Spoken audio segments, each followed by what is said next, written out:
我们继续跟美国罗彻斯特理工学院的金东烈教授来讨论最新的北韩的情势的变化。Professor Kim, starting from last week, we began to hear that the U.S. Is willing to accept a compromise which is said that within a year to 18 months, the U.S. is willing to freeze some of the sanctions, and then in return that the North Korea will start to dismantle some of the nuclear facilities and some of the missiles that they are having.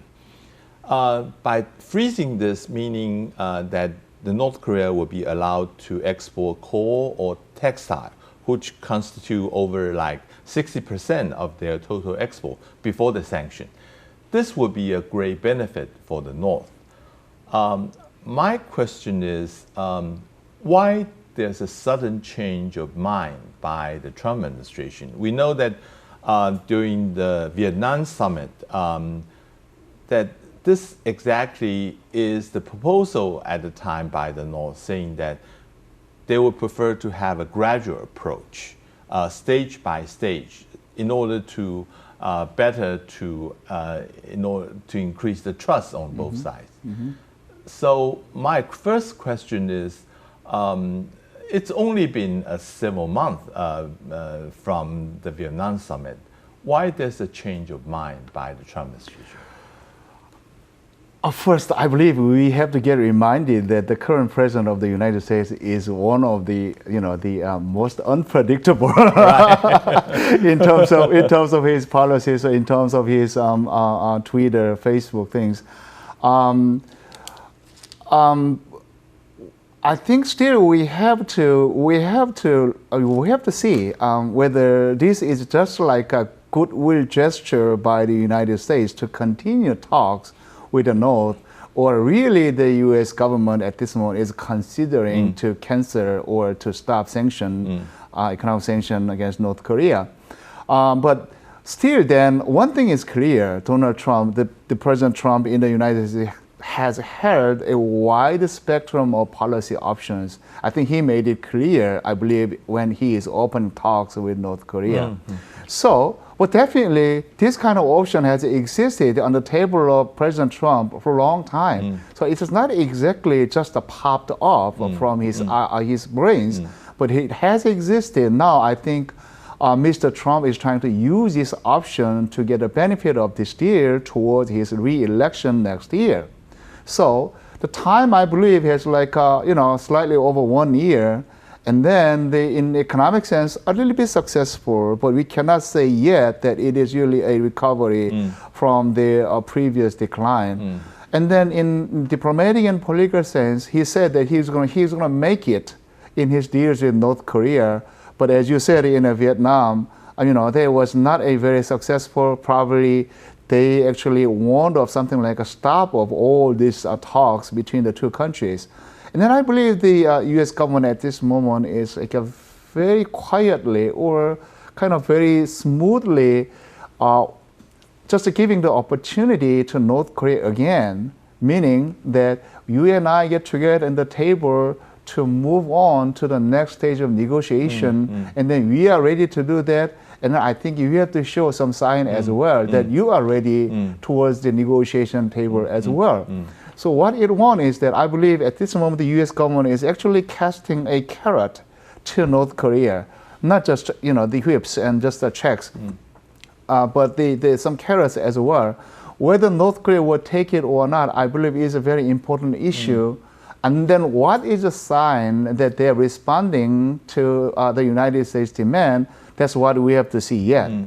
But what made the sudden change in it? I would say it is not exactly a radical change, but it is in continuum of Mr. Trump's policy choices. And then now I believe, as he did before, he just like testing with this kind of verbal gesture and then try to see the response by the American society and the opposition party as well. And he must have measured up what kind of opposition he will face domestically. One is coming from all those Democratic candidates that is wanting to criticize him to showing weakness toward North Korea. And he's also facing some of the opposition within his own cabinet. John Bolton, the national security advisor, had been the very hawkish North Korean policy maker these days. And now there's rumor that he may be resigning because of this. And did you think that Donald Trump is really ready to facing up all those criticism? I think he already considered that, and then he's ready for that. In principle, I believe Mr. Trump's way and then the Democratic Party's way, they cannot go each other. That's incompatible. In diplomacy, I believe the opposition might be more serious because I think Democratic Party and then Mr. John Bolton as well, that this deal should be quid pro quo, meaning that at least the Democratic side, they said they have to see the clear sign that North Korea is denuclearizing. The reason that the Democratic Party is strongly with this principle is because they are more with international society than Mr. Trump, who is arguing more for America first. So international society, they made an agreement under the United Nations resolution and then labeled North Korea as the provoker, revisionist in the world order. So unless they see some sign of changing their attitudes, then there's no deal at all would be allowed from the American side. But in Donald Trump's side, he doesn't care what the international society made an agreement. Only if the U.S. can benefit from this deal, then they will be good. So I believe it is good to Mr. Trump's principle to deal with this diplomacy. Number one, because if North Korea is doing something to relax about their nuclear program, I believe the U.S. can cut the military budget that they have to spend over the Korean Peninsula. And then number two, I think he might be advised by many economists as well that there might be some chances for America's new investment in North Korea, and then probably some get benefit from this North Korean economy as well, market or other minerals or something. So America first policy and then international society-based diplomacy, I believe they are very opposite to each other. And I believe Mr. Trump measured it already, and he says that there is no way to go with the Democratic Party's principle in this matter of North Korea. That's why he says that he is like, tossing this problem to North Korea sometimes, and then getting a very extreme policy ideas, or sometimes like giving the gesture that he is working with Democratic parties. There's a wide range of policy options, as I mentioned earlier, as on the table of Mr. Trump's policy options. Of course, people will raise this kind of objection to the gradual approach that Donald Trump is having right now. The objection and the counter argument would be that the North Korea will never give up its nuclear weapons. What the pro quo right now is only to a degree that it would satisfy Donald Trump before the election and would make him say that this is his foreign policy credit, but to a point that still the North Korea will keep some of the weapons for assurance or something like that. And that would make Donald Trump, just like all the previous presidents had been, creating a window of opportunity for the North Korea to reach their goal being a nuclear state. How do you argue against this counter argument? Before we talked about this like possible the accepting North Korea as a nuclear state,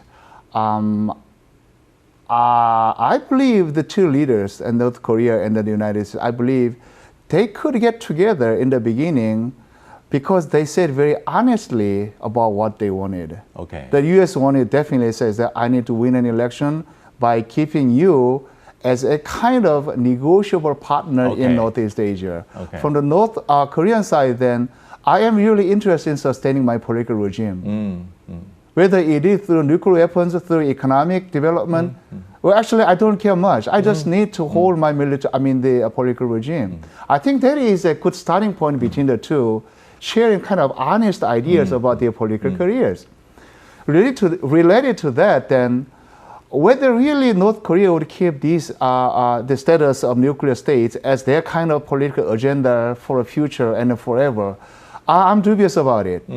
If the North Korea has a good way to sustain its political regime without being threatened by outside powers, then I believe the North Korea would go for it. So by gradual approach, by North Korea's perspective, I believe they consider the full nuclear denuclearization also. Only if it is traded by huge sum or incredible amount of economic aid or supporting this the base for their future economic development, I believe it's going to be acceptable. Because by doing that, then only if he can keep his political regime safe, then I believe North Korea would not want anything else.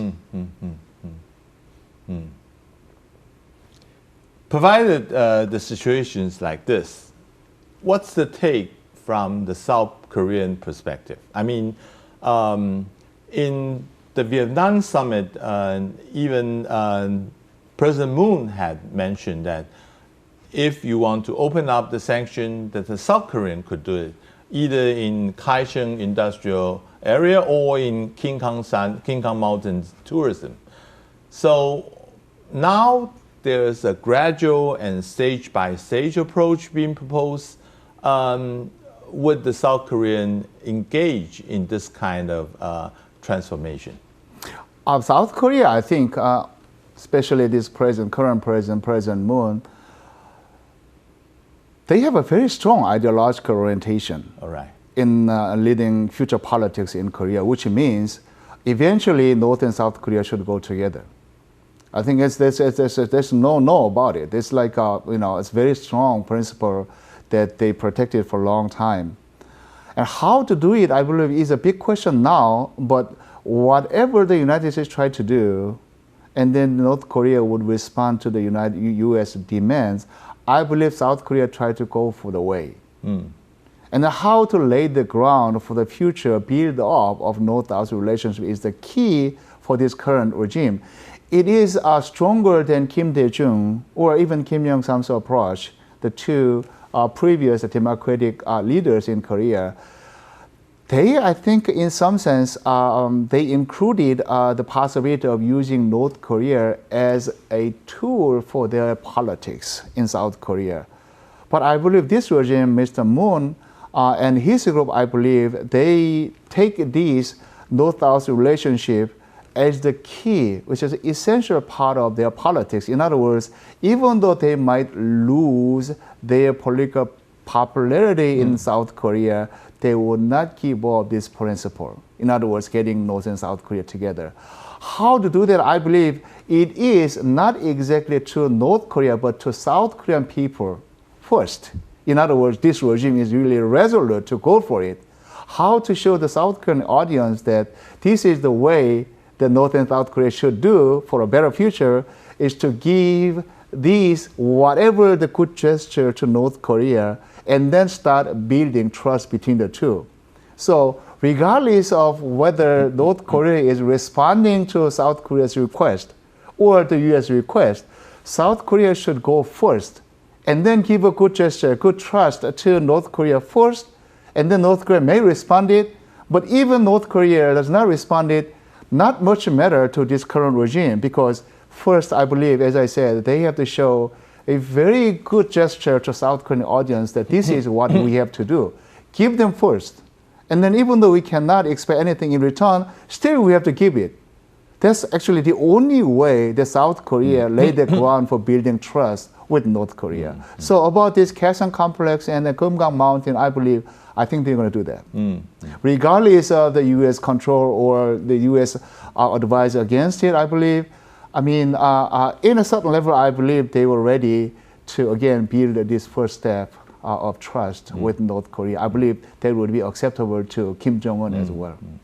My final question is regarding this momentum toward the North Korean policy that President Moon had been building up. Will it last till 2020 when the Korean is having another presidential election? That this momentum will reach a level of no return, that the next president will still carry on to doing the same policy as the President Moon, or is going to be reversed. The conservative will come back and focusing on security more than the opening up policy. Well, this is a very critical issue and very important issue for the future of Korean politics. It also provides another way to look at Korean politics at this moment by interpreting what this current regime tried to do to Korean politics. So far, up until last presidency, South Korea politics is actually, in terms of ideological spectrum, Korean politics is highly limited because there is some sort of off-limit area, okay? Meaning that related to North Korea, it is not free or is not flexible to talk about what to do, to talk about militarily, economically, and socially, where to start or something. It was kind of taboo in Korean politics. And then at the same time, this taboo was actually really hurting the future of politics for progressives in Korea. So what this government tried to do is that try to eliminate this barrier, ideological barrier in Korean politics. And then try to do that, then definitely they have to have another regime or another administration. It's very, very necessary to accomplish this big task in Korean politics to expand the ideological spectrum. So, is it possible then even the conservative regime after the next presidential election would continue Mr. Moon's policy or this policy towards rapprochement to North Korea? I'm negative about it. The conservative parties would reverse everything and go back to the old kind of political principle, meaning that North Korea should apologize, North Korea should accept their war crime first, and then it's ready to talk with North Korea. That is like really a principle of thumb, I believe, for conservatives. So, if this government is successful in extending this political regime to another progressive regime, then I believe it's possible that the next election, even though it is progressive or conservative, I believe no conservative regime would reverse this trend towards flexible approach to North Korea. So next presidential election is, I think, as much important as the presidential election here in Taiwan next year. I believe that the election in Taiwan also are facing critical period. But it was a pleasure to talk with you. If you come back to Taiwan, please do come to our show again. Thank you. Thank you very much. 谢谢您的收看，我们下次见。